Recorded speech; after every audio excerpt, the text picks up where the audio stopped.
नमस्कार,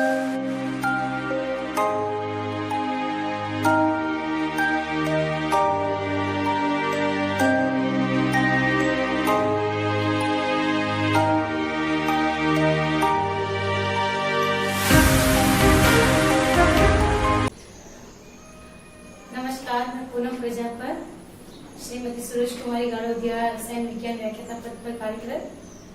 जैसा कि ऑनलाइन क्लासेस अभी चली रही हैं, तो उसी के अंतर्गत आगे बढ़ते हैं और आज 10th क्लास के विज्ञान विषय के टॉपिक के बारे में डिस्कस करेंगे। वैसे तो पीछे से डिस्कस करते हुए आ रहे हैं, वही चैप्टर अपन कंटिन्यू कर रहे हैं कि अपना जो टॉपिक था, अपना जो चल रहा था चैप्टर, वो 5वां अम्ल क्षार और लवण वाला, उसी का ही अपन ने पीछे वाले वीडियो में, आपने पीछे वाला वीडियो से पीछे के सारे वीडियोस देखे हैं तो आपको समझ में आया होगा कि चैप्टर क्या कहना चाहता है। इसी में आगे पीछे वाले वीडियो में आपने पीएच के बारे में पढ़ा था, पीएच क्या होती है और उसके अपन एक स्केल पढ़ी थी, किसी भी मीडियम की पीएच को अपन कैसे ज्ञात कर सकते हैं। अब उसी में आगे बढ़ते हैं कि पीएच का जो दैनिक जीवन में यूज है वो कैसा है, अपन उसको यूज में कैसे लेते हैं वो बताएंगे। तो उसके बाद में कुछ दैनिक जीवन में यौगिक भी ऐसे काम में आते हैं जिनका भी यूज लिया जा सकता है। तो शुरू करते हैं कि अपने पास जो पीएच पीछे पढ़ा था, तो वापस में पीएच क्या होती है वो तो बता देती हूँ कि पीएच क्या है, किसी भी विलयन में उपस्थित अम्ल व क्षार की मात्रा को बताने वाला एक प्रकरण है अपने पास, जिसे अपन पीएच कहते हैं, पीएच स्केल कहते हैं। और साइंस की लैंग्वेज में प्रॉपर डेफिनेशन कहें तो किसी विलयन में उपस्थित हाइड्रोजन आयनों की सांद्रता ही उस विलयन की क्या कहलाती है, पीएच कहलाती है। अब आगे चलते हैं पीएच के उपयोग। दैनिक जीवन में पीएच का क्या उपयोग है, पीएच के उपयोग, ठीक है, दैनिक जीवन में इसका क्या यूज है, तो इसको अपन अच्छे से डिस्कस थोड़ा सा करेंगे। किन किन बारे में पीएच को अपन दैनिक जीवन में देख सकते हैं, तो अपने पास बुक के अकॉर्डिंग चले तो 5 यूज दिए गए हैं। सबसे पहले आपका दिया गया है कि उदर में अम्लता, उदर में अम्लता, उदर में अम्लता। अब ये क्या मतलब हुआ इसका, उदर में अम्लता का क्या मतलब है, उदर मतलब आप समझाते हैं पेट, है ना, इसके अंदर अम्लता। जब भी उदर में अम्लता की शिकायत होती है, अर्थात जब भी एसिडिटी होती है, तो उस दौरान क्या होता है कि पेट में दर्द होना भी शुरू हो जाता है। तो ये होता कैसे है, ये अम्लता आती कैसे है, तो पेट के अंदर जठर रस होता है, जठर रस पाया जाता है। वैसे तो आप 9th क्लास से पढ़ कर आए हैं पाचन क्रिया को, बहुत ही अच्छे से डिस्क्राइब किया हुआ है 9th में भी, यहाँ पर भी ये जठर रस जो है पेट के अंदर जो पाया जाता है, आमाशय, उसके अंदर की बात बताई जा रही है। आमाशय में कौन से रस स्रावित होते हैं, जठर रस। जठर रस में ही एक रस पाया जाता है HCl, जो कि एक क्या है, प्रबल अम्ल है। क्या है, प्रबल अम्ल है। ये प्रबल अम्ल ज्यादा अधिक मात्रा में स्रावित होता है, अधिक मात्रा में जब स्रावित होना शुरू हो जाता है तो हमारे पेट में या उदर में क्या आ जाती है, एसिडिटी की शिकायत हो जाती है, अम्लता बढ़ जाती है। इस अम्लता को कम करने के लिए या उदासीन करने के लिए इसके अंदर, किसमें, पेट में क्या डाला जाता है, यानी क्या लिया जाता है, दुर्बल क्षारों को लिया जाता है। दुर्बल जब क्षार लेते हैं तो दुर्बल क्षार में कौन से क्षार है, मैं बात करके हूँ पीछे, कैल्शियम हाइड्रोक्साइड है, मैग्नीशियम हाइड्रोक्साइड है, ये सब क्या होते हैं, दुर्बल क्षार होते हैं, मैग्नीशियम हाइड्रोक्साइड, इसको लेते हैं, जिसे आप मिल्क ऑफ मैग्नीशिया भी कहते हैं, milk of magnesia, milk of magnesia भी कहा जाता है। इसका उपयोग किया जाता है, ये अम्ल की मात्रा को कम कर उसे उदासीन कर देता है, जिससे कि उदर में अम्लता या एसिडिटी खत्म हो जाती है। ये तो है उदर में अम्लता। वापस देखेंगे, उदर में अम्लता मतलब पेट में एसिडिटी का होना। जब इसकी शिकायत होती है तो इसका मतलब क्या है, आपके उदर में HCl की मात्रा अधिक सिक्रेट हो रही है, स्रावित हो रही है, जिसकी वजह से अपने को एसिडिटी की शिकायत होती है। ये एसिडिटी को कम करने के लिए दुर्बल क्षारों को लिया जाता है, जिसमें एक बहुत ही महत्वपूर्ण दुर्बल क्षार काम में लेते हैं मैग्नीशियम हाइड्रोक्साइड, से मिल्क ऑफ मैग्नीशिया कहते हैं। ये अम्ल की मात्रा को, जो अधिक मात्रा है, उसे कम करने का काम करता है। आगे बढ़ते हैं, आगे चलते हैं। अपना आगे आता है दूसरा टॉपिक। उधर में अम्लता के बाद दूसरा टॉपिक है आपका दंत क्षय। क्या है? दंत क्षय। दंत क्षय मतलब क्या होता है? तो अपना टॉपिक है दूसरा है आपका दंत क्षय। ये क्या होता है? आप सब जानते हैं, कई बार देखा भी होगा कि कुछ बच्चों के या कुछ यंग लोगों में भी जल्दी ही दांत क्या हो जाते हैं, डैमेज हो जाते हैं, खराब होना शुरू हो जाते हैं, अपने आप ही टूटने लग जाते हैं ऊपर से। क्यों होता है ऐसा? तो थोड़ा ध्यान करें। हम सब भोजन डेली करते हैं, तो भोजन जब भी करते हैं तो भोजन को चबाना पड़ता है, तो वो कहाँ क्रिया होती है? मुख में। अर्थात सबसे प्रॉपर जो काम किया जा रहा है, सबसे पहले जो काम किया जा रहा है, वो पाचन क्रिया कहाँ शुरू करते हैं? कहाँ से शुरू करते हैं? मुख से शुरू की जाती है। दांतों के द्वारा उसकी पाचन क्रिया शुरू हो जाती है, यानी कि वो उसको कुतरना या काटना शुरू कर देता है। तो दांतों में क्या होता है कि दांतों के अंदर अपने मुख में एक अम्ल की जो मात्रा होती है, पीएच की जो मात्रा होती है, वो कितनी होती है? लगभग 6.5 के करीब होती है। कितनी होती है? 6.5 के करीब होती है। अब अपन जैसे ही भोजन ग्रहण करते हैं, जैसे ही आपने भोजन लिया तो भोजन को मुख में क्या होता है? काटा जाता है, यानी चबाया जाता है। जैसे चबाया जाता है तो भोजन का कुछ भाग दांतों के अंदर भी फंस जाता है। जैसे ये आपके दांत हैं, तो इन दांतों में क्या हो जाता है? भोजन के कुछ अंश, कुछ कण इन दांतों के अंदर रह जाते हैं।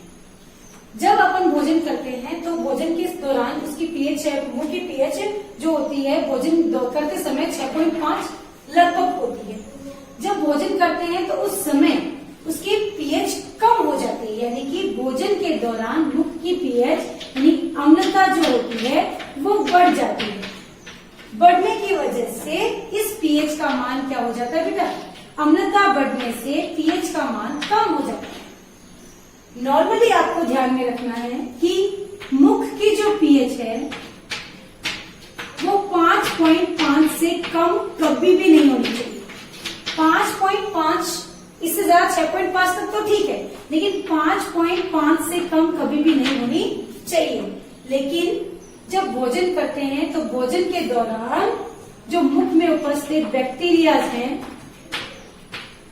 बैक्टीरिया जो हैं, वो बैक्टीरिया जो होते हैं, वो बैक्टीरियाज इस जो भोजन के कण दांतों के बीच फंस गए थे उनके साथ क्रिया कर लेते हैं और पीएच को और कम कर देते हैं, और ज्यादा क्या कर देते हैं? कम कर देते हैं, जिसकी वजह से अम्लता बढ़ जाती है और दांत क्षय होना शुरू हो जाते हैं।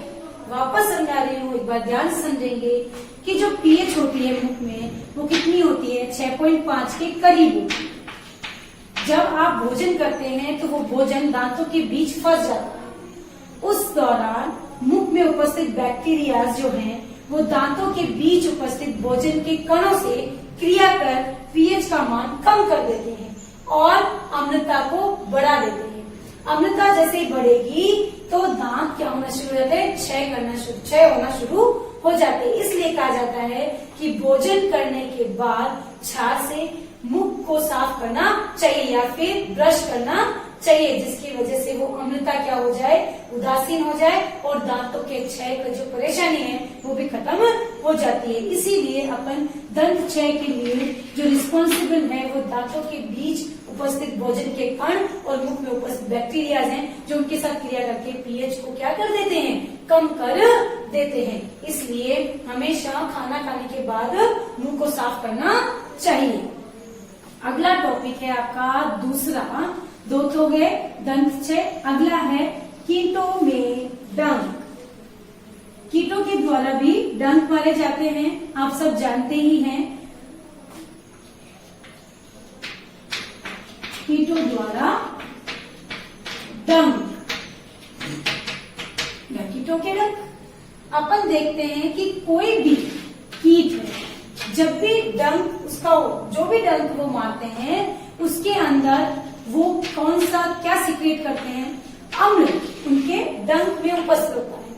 वो जहां भी डंक मारेंगे वो तुरंत वहां पर उस एसिड को छोड़ देते हैं। फॉर एग्जाम्पल आप समझे तो चींटी समझ गए। चींटी में क्या होता है कि अपन एक तो रेड एंट होती है ना, उसमें सल्फ्यूरिक फॉर्मिक एसिड होता है। वो फॉर्मिक एसिड को छोड़ती है। इसकी डंक में कौन सा एसिड सीक्रेट होता है, फॉर्मिक अम्ल सीक्रेट होता है। ये फॉर्मिक अम्ल जो है, जैसे ही चींटी डंक मारती है तो वो फॉर्मिक एसिड मानव की स्किन पर छोड़ दिया, त्वचा के ऊपर छोड़ दिया जाता है, जिससे कि स्किन पर यानी त्वचा पर जलन लगना शुरू हो जाती है। थोड़ा पेन भी, दर्द भी होने शुरू हो जाता है, वहां से वो त्वचा पर जलन लगना शुरू हो जाती है। इसीलिए उसको कम करने के लिए उसके ऊपर क्या किया जाता है, छाल लगा दिया जाता है, जिसकी वजह से वो क्या हो जाता है, उदासीन हो जाता है। इसीलिए कहा जाता है कोई भी कीट जो है वो डंक मारता है तो वो हमेशा किसको सीक्रेट करता है, एसिड को सीक्रेट करता है, और उसी की वजह से वहां पर जलन लगना शुरू होती है। इसलिए तुरंत उसके ऊपर क्या करना चाहिए, छाल को डाल देना चाहिए, जिसकी वजह से उसकी अम्लता क्या हो जाती है, खत्म या नष्ट हो जाती है। आगे चलते हैं, ये तो था कीटों के द्वारा। अगला है आपके, पहला क्या था, सबसे पहले आपके पास क्या आया था, किसकी अम्लता के बारे में, धातु की क्षय के बारे में बात किया, कीटों के बारे में बात किया। अब अगला टॉपिक आपका आता है कि अपने पास मिट्टी में अम्लता, मिट्टी में अम्लता, मिट्टी में अम्लता। मिट्टी में अम्लता का क्या मतलब है, मिट्टी में भी एसिड होती है। मिट्टी को या मिट्टी की पीएच जो है उसको चेक करके, या मिट्टी की पीएच को पहले आप देखें, ज्ञात करें कि इसकी पीएच कितनी है। मिट्टी की पीएच या उसकी एसिडिटी ज्यादा होगी तो वहां पर प्लांट्स जो हैं वो नहीं लग सकते। अगर आपको उस मिट्टी में प्लांट को लगाना है तो पहले इसको उदासीन करना पड़ेगा, यानी कि उपयुक्त उर्वरक का उपयोग कर मिट्टी को उदासीन कर उसके बाद में उसमें क्या किया जाता है, कृषि की जाती है या पौधे उगाए जाते हैं। आप इसको ऐसे भी बोल सकते हैं, मिट्टी में पीएच की मात्रा, मिट्टी में पीएच की मात्रा को ज्ञात कर उसकी अम्लता या क्षारता को ज्ञात करके उसको उदासीन कर उपयुक्त उर्वरक का उपयोग करके ही उसमें कृषि की जा सकती है। इसलिए हमेशा कहीं पर भी जहाँ कृषि की जाती है वहां पर मिट्टी की पीएच को पहले ज्ञात किया जाता है। इसलिए हमेशा जब भी मिट्टी की अम्लता या पीएच को ज्ञात किया जाता है तो देखा जाता है कि वहां पर प्लांट उसकी पीएच कितनी है, अधिक कम है, बहुत ज्यादा कम है, एसिड है, अधिक है पीएच की मात्रा, तो वो क्षारीय मिट्टी है। तो उपयुक्त उर्वरक का उपयोग करके भी आप इसका यूज कर सकते हैं, इस मिट्टी को उपयोग में लाया जा सकता है। अगला टॉपिक है अम्ल वर्षा। हम बहुत बार नाम सुन चुके हैं अम्ल वर्षा का। अम्ल वर्षा क्या है, आप सब जानते हैं कि आजकल प्रदूषण बहुत ज्यादा बढ़ गया है। बहुत ज्यादा प्रदूषण बढ़ने की वजह से जनरली तो हम यूँ कहते हैं कि जो वर्षा का पानी होता है वो बिल्कुल क्या होता है, शुद्ध होता है। लेकिन जितना ज्यादा प्रदूषण बढ़ गया है, जितना ज्यादा प्रदूषण बढ़ गया है उसकी वजह से, प्रदूषण की वजह से वर्षा की जो जल है उसके अंदर क्या है, सल्फर डाइऑक्साइड, सल्फाइड्स, नाइट्रोजन के ऑक्साइड्स, ये सब क्या करते हैं, वायुमंडल से भाप बनकर अपने रिएक्शन करते हैं बादलों के साथ और वो वर्षा जल के रूप में मिट्टी तक पहुंच जाती है। ये जब पानी ऊपर से बारिश के रूप में आता है तो ये जल समुद्र में मिलता है। ये समुद्र के पानी की अम्लता को बढ़ा देता है, जिससे समुद्र का पानी भी क्या हो जाता है, खराब हो जाता है। नदी का जल भी क्या हो जाता है, खराब हो जाता है। उसमें क्या हो जाती है, अम्लता बढ़ जाती है। इसलिए इस अम्लता को कम करने के लिए सीधा रिस्पॉन्सिबल कौन है, प्रदूषण। अर्थात प्रदूषण को यदि कम कर दिया जाए तो अम्ल की मात्रा भी क्या की जा सकती है, कम की जा सकती है, यानी अम्ल वर्षा को रोका जा सकता है। अर्थात प्रदूषण को कम करके अम्ल वर्षा को कम किया जा सकता है। जितनी ज्यादा प्रदूषण होगा उतना ही ज्यादा ये गैसेस भाप बन के कहाँ जाएंगे, बादलों के साथ रिएक्शन करेंगे, वहां से वो पानी वाष्प जो है वो पानी के रूप में, वर्षा जल के रूप में नीचे समुद्र, नदी इनके ऊपर आएगी। मिट्टी में भी इनको ये हानि पहुंचाती है। अम्ल वर्षा कई इमारतों को डैमेज कर रही है। इसलिए इसको रोकने के लिए सीधा सा उपाय क्या है, प्रदूषण को क्या किया जाना चाहिए, कम किया जाना चाहिए। तो अम्ल वर्षा में भी दैनिक जीवन में इसका उपयोग किया जा रहा है। ये तो था आपका जनरल पीएच के उपयोग। पीएच के उपयोग में आपने देखा कि पीएच का उपयोग कहाँ कहाँ किया जा सकता है। तो उदर में अम्लता, फिर कीटों में डंक, दंत क्षय, उसके बाद में अम्ल वर्षा हो गई, और मिट्टी में अम्लता या मिट्टी में पीएच। ये करके आपका ये टॉपिक आज पूरा हो जाता है। उसके बाद शुरू करते हैं अगला टॉपिक आप है अन्य यौगिक, जो है महत्वपूर्ण यौगिकों के नाम से भी जाने जाते हैं। अर्थात अन्य महत्वपूर्ण यौगिक, अन्य महत्वपूर्ण यौगिक। अन्य महत्वपूर्ण यौगिक से क्या क्या मतलब है, बहुत सारे यौगिक है बेटा अपने पास, लेकिन कुछ एक का यहाँ पर आपके सिलेबस में वर्णन किया गया है। Like NaCl, NaOH, NaCl, NaOH, विरंजक चूर्ण, कैल्शियम, ऑक्सोक्लोराइड, सोडियम बाइकार्बोनेट, जिसे आप खाने का सोडा या बेकिंग सोडा भी कहते हैं, सोडियम कार्बोनेट से धावन सोडा भी कहा जाता है। ये कुछ महत्वपूर्ण यौगिक है जिनके बारे में आपको पढ़ना है। एग्जाम में क्वेश्चन क्या आते हैं, आपके बुक में इनके गुण व उपयोग तथा इनको कैसे बनाया जाता है, इनका निर्माण कैसे होता है, इन तीनों चीजों के बारे में डिस्कस किया गया है। यानी थ्योरी में इन चीजों को समझाया गया है। इनमें कैसे गुण होते हैं, इनका क्या उपयोग होता है, इसका निर्माण कैसे किया। यूजेस और गुण तो अपन सब जानते ही हैं, काफी ज्यादा लंबा नहीं है, लेकिन इम्पोर्टेंट चीज है यहाँ पर निर्माण, कि इनका निर्माण कैसे होता है या इन्हें प्राप्त कहाँ से किया जाता है। तो एक एक टॉपिक यौगिक को लेंगे और उसको अपन डिस्क्राइब करेंगे कि इनको कैसे कैसे यूज में लिया जा सकता है, जिसका जो इम्पोर्टेंट गुण है या उसका उपयोग है वो मैं यहाँ पर डिस्कस कर दूंगी। बाकी जनरली आप बुक से भी इसको रीड कर सकते हैं, ज्यादा कुछ डाउट इसमें नहीं है। तो सबसे पहले अपन पढ़ते हैं, ये चीज आप ध्यान में रखेंगे, इनके गुण, उपयोग और निर्माण। कम से कम दो गुण और यूजेस इनकी आपको याद होने ही चाहिए, क्योंकि एक नंबर का क्वेश्चन कई बार पूछ लेते हैं। तो सभी मेरे भैया जो भी पढ़ रहे हैं वो सभी ध्यान से इन चीजों को यूज करेंगे। चलते हैं सबसे पहले NaCl। आप सब जानते हैं NaCl एक लवण है ना।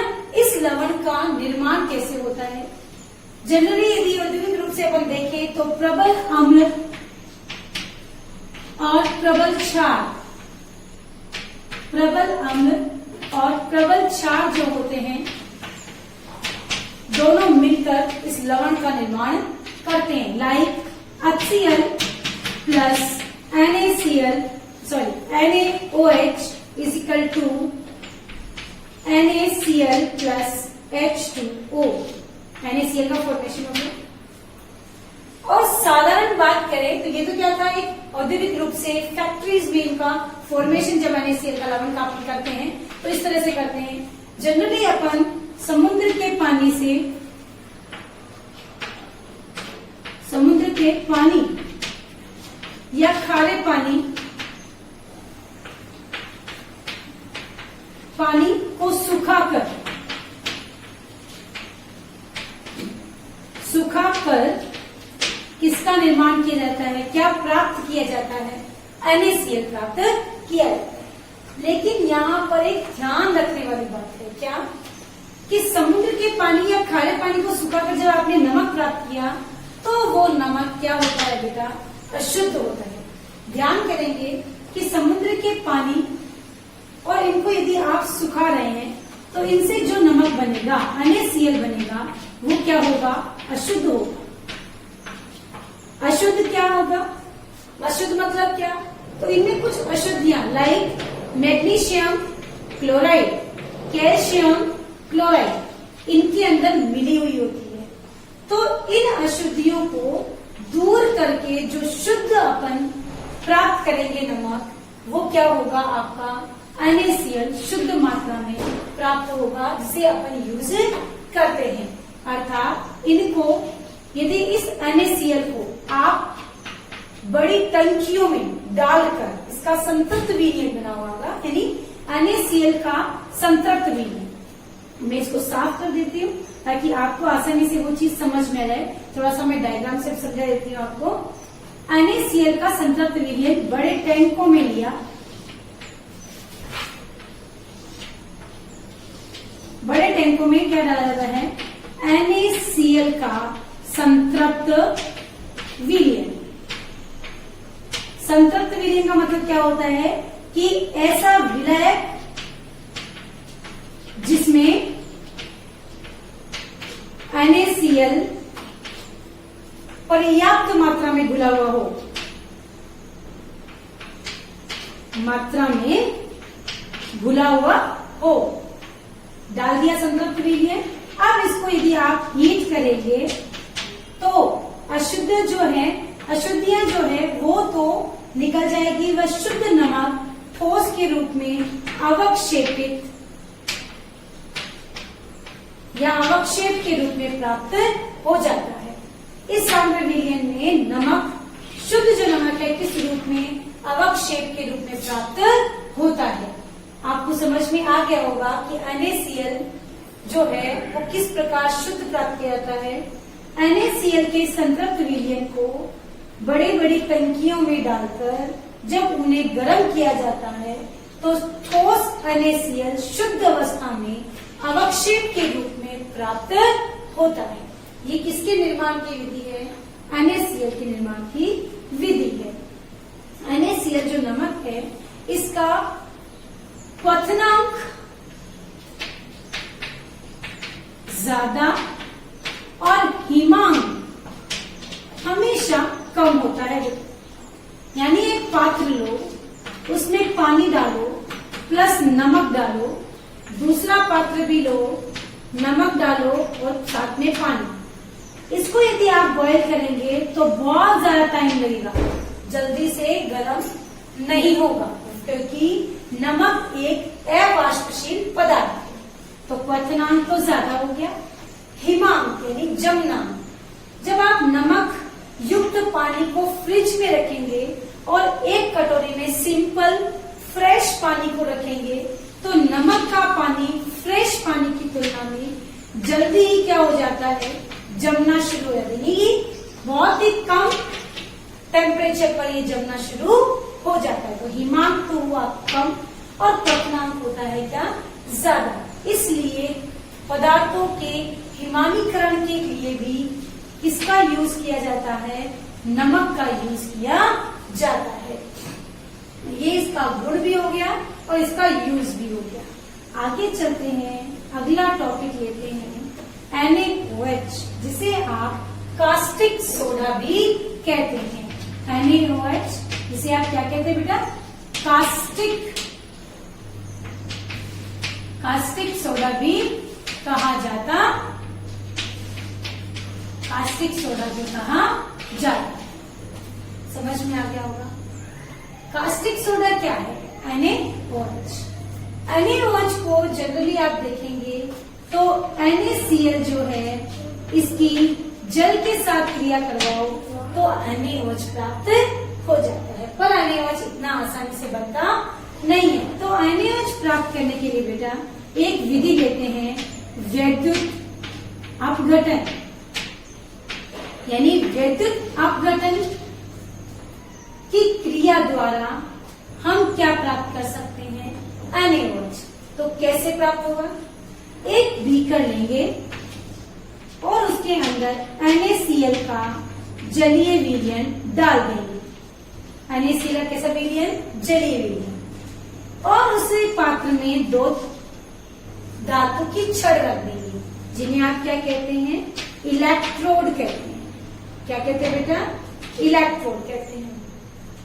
इलेक्ट्रोड जो है, इलेक्ट्रोडों को एक बैटरी से जोड़ दिया जाता है, प्लस और माइनस। जो प्लस है वो हमेशा एनोड, जो माइनस है वो हमेशा क्या होता है? कैथोड। ये आपका जनरल सेल हो गया।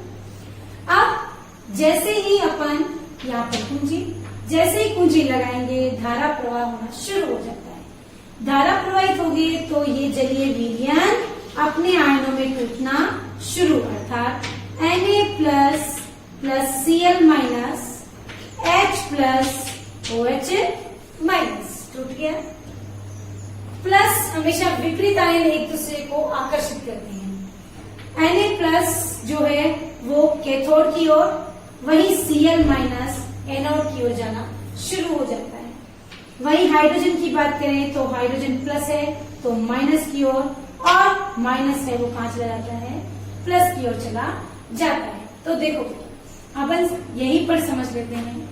NaCl plus H2O, Na plus Cl minus H plus OH minus. यहां आप देखेंगे NaOH प्लस के साथ माइनस जुड़ गया, साथ में यहाँ पर क्लोरीन गैस का हाइड्रोजन गैस भी रिमूव होती है। क्लोरीन गैस और हाइड्रोजन गैस जब रिमूव होती है तो ये गैस के साथ ही जहां पर कैथोड पर क्लोरीन गैस बनती है, वहीं कैथोड पर ही NaOH भी प्राप्त हो जाता है। इसलिए कहा जाता है कि NaOH जो है वो विद्युत अपघटनी विधि द्वारा प्राप्त किया जाता है। ये था आपके NaOH का फॉर्मेशन की ट्रेड कि इसके अंदर क्या है। अब जो NaCl है उसका एक गुण बताया गया है कि NaCl जो NaOH जो है उसके क्रिस्टल जो होते हैं वो प्रस्वेद के रूप में होते हैं। प्रस्वेद वेद के रूप में होते हैं, यानी बूंदों के रूप में। आप NaOH के क्रिस्टल को देखेंगे ना बेटा, तो बिल्कुल जैसे अपने पसीने जैसी ड्रॉप जो बूंदे हैं वैसे दिखाई, बिल्कुल गोल राउंड शेप में बूंदे दिखाई देती है। इसलिए इनके क्रिस्टल को जो है क्या कहा गया है? प्रस्वेद के रूप में बताया गया है। इसलिए कहते हैं कि NaOH के क्रिस्टल प्रस्वेद के रूप में प्राप्त होते हैं। आगे चलते हैं, अगला टॉपिक आपका लेते हैं NaOH के बाद में विरंजक चूर्ण CaOCl2 विरंजक चूर्ण।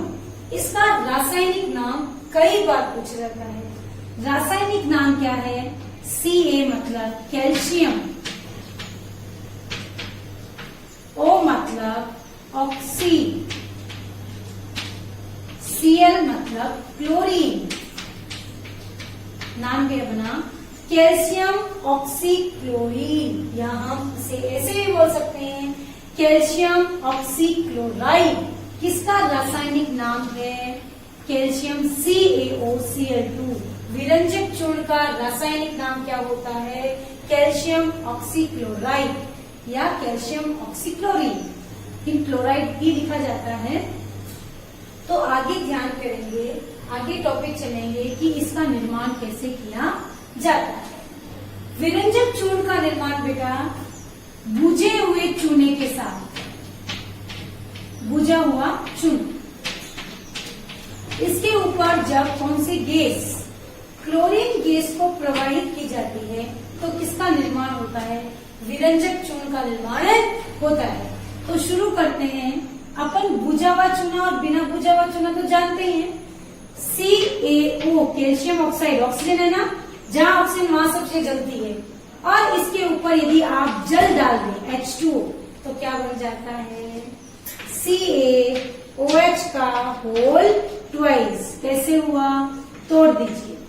Ca+2, ऑक्सीजन हमेशा -2 कंटेन करता है। ये सब चीजें आप 9th में पढ़ के आए हैं, इसलिए मैं ज्यादा डिटेल में नहीं बता रही हूँ, फिर भी फॉर्मूले को तोड़कर समझा रही हूँ। यहाँ पर प्लस है, ये माइनस है, ये आपस में जुड़ गए, क्या बन गया OH। यहाँ पर एक प्लस है, यहाँ 2 माइनस है, तो 1 प्लस 1 माइनस तो संतुलित हो गया, 1 माइनस एक्स्ट्रा में है तो OH पर क्या चार्ज लग गया, माइनस। यहाँ पर भी OH पर क्या चार्ज लग गया, माइनस। 2 OH हो गए, कितने अपने को 2 माइनस चार्ज चाहिए, 2 माइनस चार्ज है, यहाँ 2 प्लस है, ये आपस में जुड़ के क्या बन गए, कैल्शियम। OH कितने है बेटा, 2, तो OH का होल ट्वाइस। ये क्या है, फॉर्मूला किसका है, बुझे हुए चूने का, यानी बुझा हुआ चूना। बात समझ में आ गई होगी। ये बुझा हुआ चूना आपको बना के बता दिया गया है, आप अपने नोट्स में भी ऐसे ही उतारेंगे। अब बुझे हुए चूने पर क्या प्रोवाइड करेंगे, कौन सी गैस, CaOH का होल ट्वाइस के ऊपर क्लोरीन गैस, तो उठाइए CaOH फिर OH, यहाँ +2, ये माइनस, ये Cl माइनस Cl प्लस, क्योंकि जब भी कोई अणु फॉर्म में आपको तत्व दिखता है तो हमेशा ये अणु एक प्लस और एक क्या होता है, माइनस। यहाँ चलते बेटा कैल्शियम और ऑक्सीजन, यहाँ आप देखेंगे तो ये ऑक्सीजन और क्लोरीन, ये यहाँ पर किसको रिमूव कर देते हैं, H2O को रिमूव कर देते हैं और यहाँ पर क्लोरीन जुड़े जाता है। ध्यान करेंगे सब भैया बहने, क्या बनेगा, CaOCl2 बन गया, CaOCl2, दोनों क्लोरीन काम में आ गई। यहाँ पर दोनों क्लोरीन काम में आने के बाद यहाँ पर केवल क्या बचता है, H2O, यानी कि जब भी आप विरंजक चूर्ण बनाएंगे तो उस दौरान कैल्शियम हाइड्रोक्साइड बुझे हुए चूने की क्रिया क्लोरीन गैस के साथ करवाई जाती है, तो क्या बनता है, विरंजक चूर्ण प्राप्त होता है। ये है विरंजक चूर्ण प्राप्त करने की या निर्माण करने की विधि। एक बात थोड़ा सा ध्यान दीजिए, जब भी विरंजक चूर्ण बनता है तो उस दौरान क्लोरीन गैस मुक्त होती है, यानी पूरी क्लोरीन गैस यूज में नहीं ले सकते हैं। तो जो क्लोरीन गैस आपके मुक्त हुई है वो क्लोरीन गैस विरंजक चूर्ण के साथ जो जल बना था उसके साथ क्या करती है, रिएक्शन करती है। क्या करती है, रिएक्शन करती है, तो क्या बनाती है, नवजात परमाणुविक ऑक्सीजन का निर्माण करती है। इसे आप नवजात ऑक्सीजन या आप इसे परमाणुविक ऑक्सीजन भी कह सकते हैं, इसका निर्माण होता है। अर्थात विरंजक चूर्ण जब बनता है तो उस दौरान क्या बनता है, साथ में परमाणुविक या नवजात ऑक्सीजन का निर्माण भी होता है। तब जब विरंजक चूर्ण से मुक्त हुई क्लोरीन विरंजक चूर्ण के साथ बनने वाले जल के साथ क्रिया करती है तो क्या बनती है, परमाणुविक ऑक्सीजन का निर्माण करती है। ये एक इम्पोर्टेंट बात है जो अपने को पता होना चाहिए। ये हो गया विरंजक चूर्ण। अगला टॉपिक है आपका सोडियम बाइकार्बोनेट, जिसे आप खाने का सोडा, बेकिंग सोडा भी कहते हैं। NaHCO3 सोडियम हाइड्रोजन कार्बोनेट, इसे सोडियम बाइकार्बोनेट भी कहा जाता है। सोडियम हाइड्रोजन कार्बोनेट या बाइकार्बोनेट, जिसे अपन क्या कहते हैं, खाने का सोडा या बेकिंग सोडा भी कहते हैं। ये बेकिंग सोडे का फॉर्मेशन कैसे होता है, सोडियम कार्बोनेट की क्रिया कार्बन डाइऑक्साइड व जल के साथ करवाने पर क्या बन जाता है, 2NaHCO3 बन जाता है। सोडियम कार्बोनेट के ऊपर जल व कार्बन डाइऑक्साइड गैस जब प्रवाहित की जाती है तो क्या बन जाता है, sodium hydrogen carbonate, sodium bicarbonate प्राप्त होता है। सोडियम बाइकार्बोनेट जब प्राप्त होता है तो इसका यूज हम लोग खाने में करते हैं। आप देखते होंगे बेकिंग सोडा डालने से कुछ चीजें स्पंजी हो जाती है, लाइक केक, है ना। तो केक जो होता है वो स्पंजी क्यों हो जाता है, इसका क्या रीजन है? तो जब सोडियम बाइकार्बोनेट को डालकर इसको हीट किया जाता है तो उसमें उपस्थित कार्बन डाइऑक्साइड गैस बाहर निकल जाती है, जिसकी वजह से वह जो भी खाने की चीज है वो स्पंजी हो जाती है। क्योंकि सोडियम बाइकार्बोनेट में क्या होता है, कार्बन डाइऑक्साइड गैस उपस्थित होती है। ये बात आपको ध्यान में रखनी है कि इसका यूज खाने में इसीलिए किया जाता है, और ये क्योंकि ये क्या कर देता है, उस चीज को स्पंजी लाइक बना देता है। आगे चलते हैं, अगला टॉपिक है आपका सोडियम कार्बोनेट, जिसे धावन सोडा भी कहा जाता है, Na2CO3। सोडियम कार्बोनेट, इसे आप धावन सोडा भी कहते हैं। सोडियम कार्बोनेट या धावन सोडा जो है, इससे सोडा एश भी बनाया जाता है। एश का फॉर्मूला भी लिखा है, आपको ध्यान करना है। सोडियम कार्बोनेट धावन सोडे का फॉर्मूला जो दिख रहा है वो नहीं है, क्योंकि जब भी सोडियम बाइकार्बोनेट को आप गर्म करते हैं, NaHCO3, इसको जब गर्म किया जाता है तो Na2CO3 बनता है। Na2CO3 का जब अपन क्रिस्टलीकरण करते हैं, क्रिस्टलीकरण मतलब इसको जब अपन जल के साथ क्रिया करवाते हैं और गर्म करते हैं तो अपने पास प्राप्त होता है Na2CO3.10H2O। ये 10H2O सोडियम कार्बोनेट में उपस्थित क्रिस्टलन जल है। इसे अपन क्या कहते हैं, सोडियम बाइकार्बोनेट या धावन सोडा कहा जाता है। अर्थात धावन सोडे का फॉर्मूला जब पूछा जाता है तो आप लिखेंगे Na2CO3.10H2O। 10H2O सोडियम बाइकार्बोनेट में उपस्थित क्रिस्टलन जल है। आप जानते होंगे क्रिस्टलन जल क्या है, अगर नहीं पता है तो मैं बोल रही हूँ, किसी भी यौगिक के इकाई द्रव्यमान में उपस्थित निश्चित जल की मात्रा उसकी क्या कहलाती है, क्रिस्टलन जल के नाम से जानी जाती है। किसी भी यौगिक में उपस्थित, किसी भी यौगिक के इकाई द्रव्यमान में उपस्थित निश्चित जल की मात्रा क्या कहलाती है, उसका क्रिस्टलन जल कहलाती है। ये क्रिस्टलन जल है। ये फॉर्मूला धावन सोडे का है। धावन सोडे को जब सामान्य ताप पर बेटा गर्म करते हैं, किसको, धावन सोडे को, यानी Na2CO3.10H2O को जब हीट किया जाता है तो प्राप्त Na2CO3 क्या होता है, सोडा एस के नाम से जाना जाता है। यानी सोडा एस का फॉर्मूला पूछे तो आप क्या लिख कर आएंगे, Na2CO3। वहीं धावन सोडे का फॉर्मूला पूछे तो आप क्या लिख के आएंगे, Na2CO3.10H2O। ये थे आपके अन्य महत्वपूर्ण यौगिक।